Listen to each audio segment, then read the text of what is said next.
Hello दोस्तों, स्वागत है आप सभी का मेरे प्यारे से यूट्यूब चैनल में। सो अगर आपका भी डीएलएड एंट्रेंस एग्जाम है तो आज के इस वीडियो में मैं आपको बताऊंगी कि मैंने कुछ दिन ही पढ़ के, मेरे पास लगभग 5 से 6 दिन थे, उसमें पढ़ के मैंने ऐसा क्या किया कि मेरा 95 प्लस स्कोर बना था डीएलएड में आउट ऑफ 120। तो हर एक चीज बताऊंगी। यहाँ मैं कोई शॉर्टकट नहीं बताने वाली, कोई पेड कोर्सेज नहीं बताने वाली, कोई पीडीएफ नहीं बताने वाली। मैं वही बताऊंगी जो मैंने किया है, जो मेरा जेन्युइन रियल एक्सपीरियंस रहा है। देखो, सबसे पहली बात, मैं कोई टॉपर स्टूडेंट नहीं हूँ, मैं बहुत एवरेज स्टूडेंट हूँ। मेरे भी वीक टॉपिक्स थे, मेरे भी वीक सब्जेक्ट्स थे, एंड स्पेशली मैं 10-10 घंटे पढ़ाई करने वाली भी स्टूडेंट नहीं हूँ। बट स्टिल मेरे लास्ट के टाइम पे मैंने पढ़ा, कुछ ऐसा स्ट्रैटेजी फॉलो किया जिससे मेरे डीएलएड में 95 प्लस बने थे।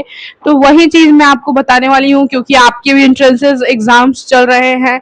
तो देखो, सबसे पहली बात मैं ये बोलूंगी कि अगर आप YouTube खोल रहे हो और कोई भी रैंडम वीडियो देख रहे हो, बहुत सारे वीडियोस आपको देखने को मिलेंगे कि बिहार डीएलएड एंट्रेंस में यही आएगा, डीएलएड एंट्रेंस एग्जाम में यही प्रश्न आएगा, 100% आने वाले प्रश्न।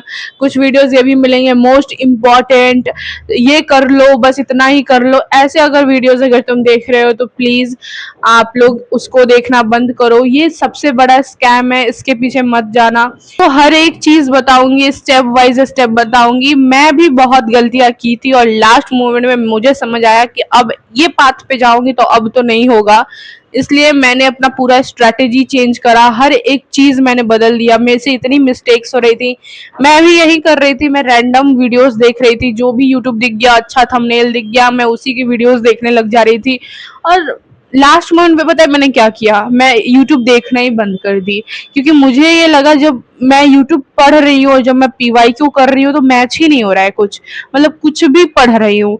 तो मैंने सोचा कि नहीं, ऐसे तो नहीं होगा। तो मैंने लगभग यूट्यूब बंद कर दिया था। एक ही चैनल था, उसको फॉलो कर रही थी और पीवाईक्यू कर रही थी। तो आपको अभी रैंडम कोई भी चैनल उठा के नहीं देखना है। जिस चैनल से समझ में आ रहा है आपको, सबसे पहली बात उसी चैनल को फॉलो करो, उसी चैनल के सारे सब्जेक्ट्स कवर करो उसी चैनल से।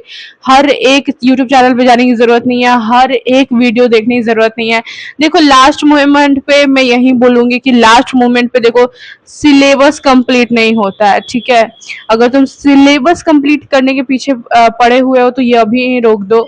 तो सबसे इम्पोर्टेंट बात कि आपको नए नए वीडियोस नहीं देखने हैं। अगर आपके पास 1-2 दिन है, ज्यादा से ज्यादा 1 हफ्ता है, तो आपको अभी क्या करना चाहिए मैं बता रही हूँ। आपको अभी तक आपने जितना पढ़ा है ना, आप उसी को रिवीजन करो। जी हाँ, वो एक चीज जिसने मेरे मार्क्स को मतलब इम्प्रूव कर दिया। जब मैं मॉक टेस्ट लगा रही थी तो मेरे 70 से 80 के बीच में बन रहे थे, लेकिन सिर्फ एक चीज जिसने मेरे मार्क्स को इंक्रीज करा वो चीज है रिवीजन। सिर्फ रिवीजन की वजह से जब मैं एग्जाम हॉल में बैठी तो मैं सामने क्वेश्चन देख रही थी, and I was like thank God कि मैंने रिवाइज किया था, थैंक गॉड मैंने पढ़ा था। रिवीजन की वजह से मेरे हर सब्जेक्ट में 4 से 5 क्वेश्चन डायरेक्टली बन रहे थे। तो देखो, अभी तक आपने जितना भी पढ़ा है आप बस उसको रिवाइज करो। रिवीजन बहुत ज्यादा जरूरी है। सिर्फ पढ़ने से नहीं होता है, सिलेबस कंप्लीट करने से नहीं होता है, आपको रिवीजन भी प्रॉपर करना होगा। जो भी 1 दिन पहले पढ़ा है, 1-2 दिन पहले पढ़ा है, उसको रिवाइज करो, ठीक है? अब ऐसा रैंडम वीडियोस देखे जा रहे हो, लेक्चर करे जा रहे हो, और जो कर रहे हो उसको खुद रिवाइज नहीं कर रहे हो, याद नहीं कर रहे हो। पता है मैं क्या कर रही थी? मैं 3 से 4 बार, अगर मैंने एक दिन में 3 ही सब्जेक्ट पढ़े हैं ना, तो मैं उस दिन में 3 सब्जेक्ट को 3 से 4 बार, जो भी मैंने अगर 20 से 30 क्वेश्चन ही किए हैं, 50 क्वेश्चन ही किए हैं, उस क्वेश्चन को रिवाइज कर रही थी। मैं खुद की आंखें बंद करके क्वेश्चन पूछती थी, खुद से आंसर देती थी, ठीक है? तो आपको ऐसा क्रिंज अगर लग रहा है तो प्लीज आप वीडियो को मत देखिए, लेकिन हाँ, यही एक तरीका है कि आप कर सकते हैं कुछ। अगर आपको लास्ट मोमेंट पे 95 प्लस चाहिए तो आपको, आपने जो भी पढ़ा आपको रिवाइज करना होगा। नए नए चैप्टर्स पढ़ने से कुछ नहीं होगा। आपको लग रहा होगा कि दीदी ये क्या बात कर रहे हो, अभी लास्ट मोमेंट में इतने सारे हेक्टिक सिचुएशन है, अच्छे अच्छे सर पढ़ा रहे हैं। मैं ये कह रही हूँ कि देखो, जहां से समझ आ रहा है उसको फॉलो करो, लेकिन सिर्फ लेक्चर मत देखो, नई चीज़ें मत पढ़ो, जो पढ़ा है उसको रिवाइज़ करो और यही काम आएगा जब आप एंट्रेंस एग्ज़ाम दोगे। जब आप ये मेरी स्ट्रैटेजी फ़ॉलो करोगे ना, एंट्रेंस एग्ज़ाम दोगे, तो एंट्रेंस एग्ज़ाम देने के बाद आपके मन में यही ख़्याल आएगा, थैंक गॉड किसी ने बताया था। सेकंड चीज़ मैंने क्या किया था, जब मैं एंट्रेंस एग्ज़ाम देने गई थी तो मुझे जो क्वेश्चन प्रॉपर आता था, सबसे पहले मैंने उसको सॉल्व किया। जिस क्वेश्चन में मेरे को डाउट था, कन्फ्यूज़न था, उसको मार्क एज़ रीड का ऑप्शन आता है वहाँ पे, तो मैंने वो करा था। और जिसमें मेरा पूरा कॉन्फिडेंस था मैंने वही करा था, और सबसे पहले सारे क्वेश्चन जो मुझे आते थे वो मैंने करा। उससे क्या हुई, माइंड एक सेट हो गया कि हाँ मेरे को सारे क्वेश्चंस आ रहे हैं, जो जो क्वेश्चन है वो मेरे को आ रहे हैं, मैंने ये पढ़ा है, मैंने ये करा है, तो अच्छे से होते गए। फिर जो नहीं आ रहे थे, जो कंफ्यूज हो रही थी मैं, उसमें भी कंसिस्टेंसी बन गया कि हाँ जब आगे के सारे क्वेश्चन जब आप करते जाओगे जो भी आ रहा है ना, तो आपका माइंड उसी हिसाब से काम करेगा। अब मान लो तुमने शुरू ही वहां से करा है जहां से तुम्हारे क्वेश्चन नहीं बन रहे हैं और तुम एक ही क्वेश्चन में बहुत कंफ्यूज हो गए, तो वैसे चल के तुम्हारा कॉन्फिडेंस भी एग्जाम हॉल में गिर जाएगा। तो वो मत करना। जो क्वेश्चंस आते हैं सबसे पहले उसको अटेम्प्ट करना, एंड उसके बाद सारे क्वेश्चन करने के बाद जो नहीं आ रहा है, कंफ्यूज हो, उसको भी करना। देखो क्वेश्चन तो तुमको सारे के सारे करने हैं, 120 के 120 आपको क्वेश्चन करने हैं, क्योंकि इसमें नेगेटिव मार्क्स नहीं होता है। लेकिन हाँ जो क्वेश्चन सारे अच्छे से आते हैं पहले उसको करना है। फिर जब मैं डीएलएड एंट्रेंस एग्जाम की तैयारी कर रही थी, जब मेरा एडमिट कार्ड आ गया तो मैं बहुत ही पैनिक हो गई थी कि यार एडमिट कार्ड आ गया, अब एग्जाम होगा, समझ ही नहीं आ रहा था कि कैसा पेपर जाएगा। मैं क्या कर रही थी, मैं सिर्फ पढ़े जा रही थी। लेकिन तब जाके मुझे एक दिन के बाद समझ में आया कि यार सिर्फ पढ़ने से क्या होगा, पढ़ने से आपका स्कोर नहीं बनता है, आपका रिवीजन से स्कोर बढ़ता है। और रिवीजन भी आपको सिंपल रिवीजन नहीं करना है, एक्टिवली रिवीजन करना है। खुद से क्वेश्चन करोगे, इस क्वेश्चन का क्या आंसर होगा, क्या खुद वो जवाब दे पा रहे हो।